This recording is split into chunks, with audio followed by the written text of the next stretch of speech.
Two major names, two separate problems, same outcome starting from the back. Bubba Wallace spins and slams the wall. Austin Dillon loses an engine before he even gets going. And just like that, Sunday at Texas got a whole lot tougher for both teams. Bubba Wallace and Austin Dillon will both start from the rear for the Cup Series race at Texas. Dillon's issue came first. He ran just 3 laps before reporting engine trouble. No speed, strange noises, a media trip to the garage.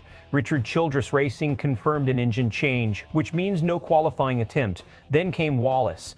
21 laps into practice, his car snapped loose in turns 1 and 2. He backed it into the wall, damaging both the rear and left front. At the time of the incident, Wallace was running inside the top 5 on the speed chart for his group. Now both drivers are locked into a recovery race on Sunday.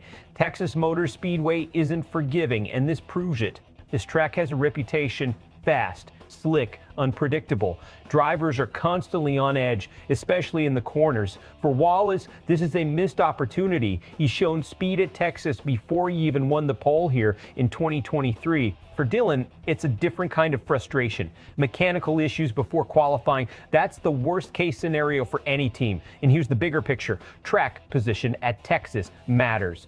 It's not impossible to move forward, but it's difficult.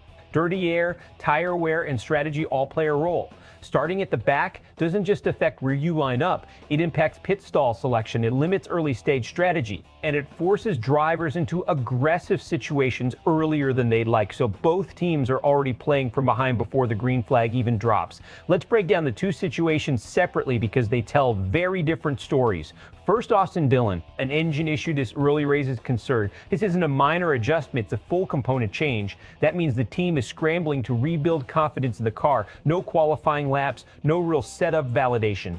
They're going into Sunday with limited data, and that's risky. Now, Bubba Wallace. This one is more complex. He had speed, top 5 in his group. The car looked competitive, but Texas exposed the edge. Wallace described it perfectly. The car felt loose, and then suddenly it was gone.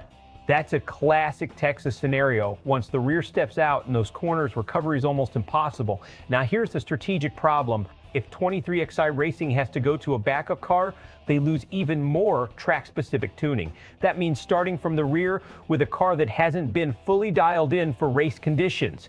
And mentally, that's a challenge. Because now it's not about maximizing performance. It's about managing risk. Do you push early and try to gain positions quickly, or stay patient and avoid getting caught in mid-pack incidents? That decision can define the entire race. And for both Wallace and Dillon, the margin for error is already gone.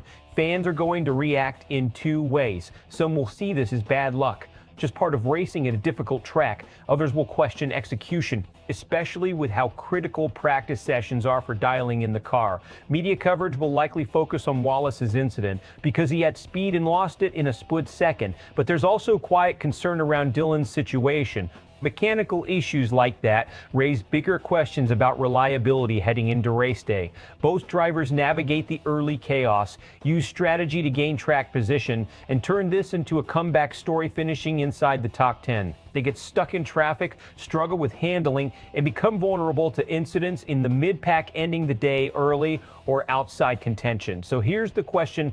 At a track like Texas, can you actually recover from starting at the back? Or is the race already working against you before it even begins? Let me know what you think. And for sharp race day analysis you won't get anywhere else, subscribe to SportsWire USA.